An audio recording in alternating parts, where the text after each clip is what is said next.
So I'm Zitian, and today I'm going to talk about lighting because I like lighting in images, lighting in videos, hopefully in the future. Or image relighting, image editing. It always fascinates me. And today's paper is also going to be about unified lighting representation. And it's work done on last year internship in Adobe with Michael, the previous presenter, and a bunch of amazing people. So let me do a brief introduction for myself first. So I'm from China, and I'm currently a PhD student in Université Laval, Canada, with Jean-François Lalonde. You can see the picture there. I mainly work on lighting, and here you can see that this is a previous project when I tried to accommodate a bunny under the chair and then make it look realistic. You see that the bunny is like covered by the chair and a little bit lit in the front. And yeah, I'm currently doing a second internship trying to improve this project that I'm going to present. So let's get started. So first I want to ask this question. From this image, what's the lighting condition? You can tell. Like from this image, or more specifically, where is the light positioned, what's the color, intensity or quality, etc. This one is very easy, right? Because it's an outdoor scene and there's only one light source, which is the sun. So we can tell that a bright and cool white sun illuminating the scene from upper right. But the issue is when we go to an indoor scene where we have complicated light sources like this. Well, probably you can say that, oh, you can see there's an open door illuminating the scene from the left. There might be a ceiling light on the upper right corner, but we don't actually know what are the invisible light sources because it's very challenging because different light source combination might cause the same effect to the scene. So it's a very ambiguous and challenging problem, even for human. How can we better reason about lighting from images?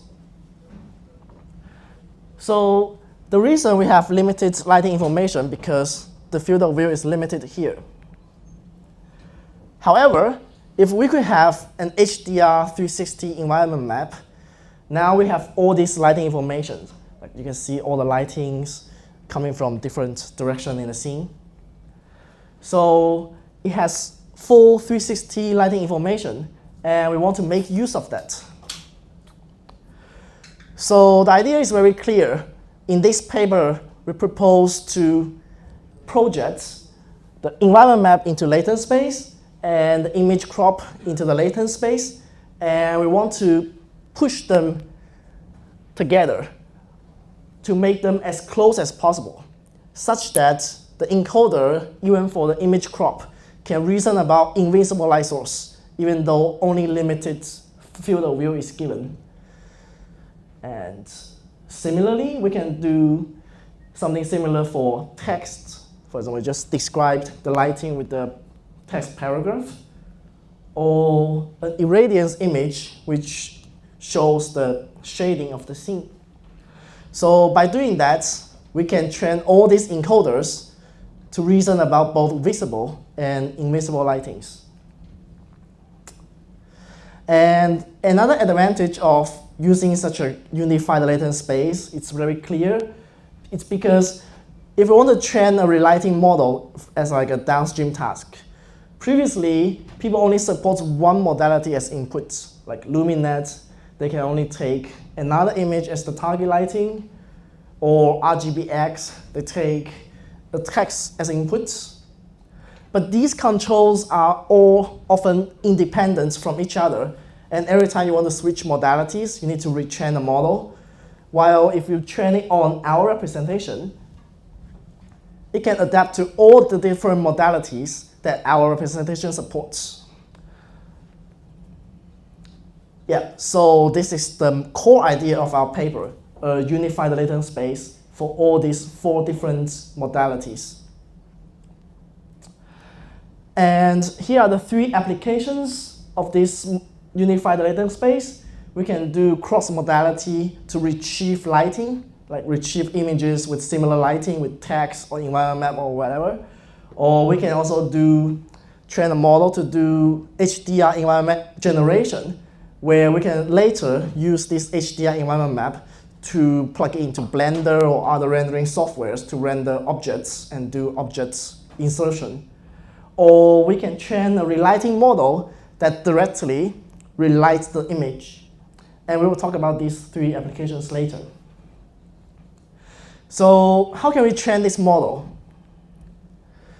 So first, we have all these different modalities, and then we encode them with different encoders. So here for image-like modalities, we use DynoV2, and for text, we use Qwen3. And because the output dimensions and token numbers are different, we use learnable queries and a bunch of transformer encoders to fusion them into 8 tokens.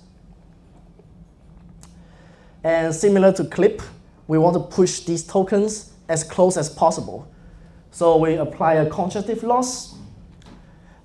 And to make the latent space sensitive to lighting changes, especially direction or color or intensity changes, we add an extra task where we try to predict the spherical harmonics from the latent. So what is spherical harmonics? Spherical harmonics is a set of base functions that can be used to approximate lighting at a very low cost. For example, on the left, we have a very dense HDR environment map, while on the right, we only use 9 parameters to represent the dominant light source or the general low-frequency lighting information. And we found that by adding this task, it helped a lot in improving the shape of the latent space. So how can we get this paired training data? So we start with the HDR environment map, and then we rotate and take crops, for example, take center crops out of it. And we get all these image crops. And for SH, we just simply multiply it by a SH-based matrix, and then we got the SH reconstruction. And another challenging thing is when we try to ask VLM, like currently ChatGPT or Gemini or whatever, to describe the scene lighting, we found it very bad at reasoning the lighting directions, especially for the invisible ones or even visible ones. Sometimes just hallucinate something. For example, here it hallucinates string light hanging inside the right window frame, even though this is Google's most powerful model. So what we do instead, since we have HDR, so we just simply get all these HDR bright regions, use very simple kinetic components algorithms, and then from here we can get the position of it, the color and intensity, and then we convert them all into a structural JSON. And afterwards, we just feed all this information into a tiny VLM, not tiny, 30 billion, but okay, and we generate descriptions like that.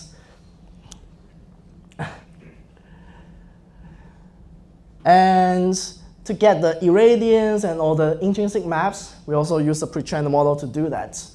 And that's how we get the training data. Now we're going to talk about more exciting things, downstream tasks.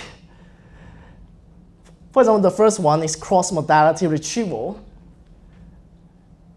So here we want to imagine such a user case where you have HDR environment map repo, and you want to take an image and find an environment map that can better match the lighting of the image. And this is exactly what we're doing here. From this image crop, and then we retrieve environment map like what people do with clip. You can see here the lighting is quite consistent with this image crop. And these are the least similar ones. And we can also do text to retrieve environment map like this. For example, the text is indoor natural light from the left, warm glow, 2 table lamps with warm yellow lights. And this is what it looks like, and this similar. Or we can also do image to text, like any direction you want, basically.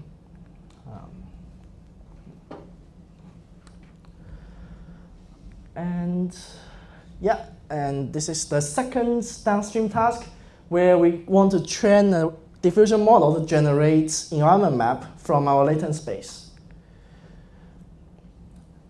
So for example, here we input text or any modality into our latent space, and we fine-tune the diffusion model. And this is the HDR environment map it generated from this description. The sun position low on the horizon to the right of the wheel. And yeah, and here is we're showing we generate an environment map from an image crop, and this is the render with this environment map. Compared to current state-of-the-art methods, diffusion light turbo, we can see that our rendering is much better, because here is quite LDR, even though they say it's HDR. This is the ground truth. And this is an indoor scene where the light source is completely not visible. And again, we compare with diffusion light turbo and the ground truth. And the third downstream task is image relighting, where we want to what happened? For example, this is the source image. We want to apply the lighting from this image to this image, and this is what it looks like.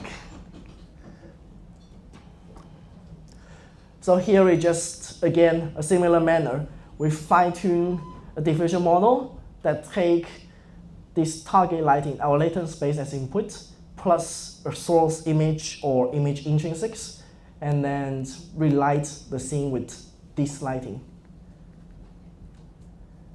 And this is another example where we want to relight this image with this target lighting. So here we use environment map. And when we rotate it, we can see the shading and the shadow on this image is changing accordingly. And this is another example. This is the image that we want to relight.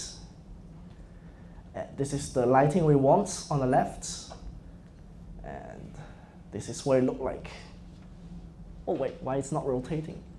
Okay, wait a minute. Okay.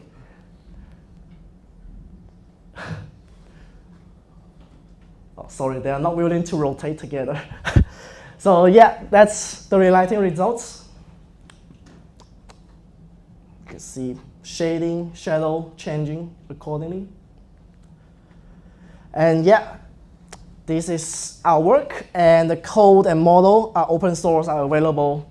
And you can scan the QR code on the left for the project, and on the right is my personal website. Thank you so much.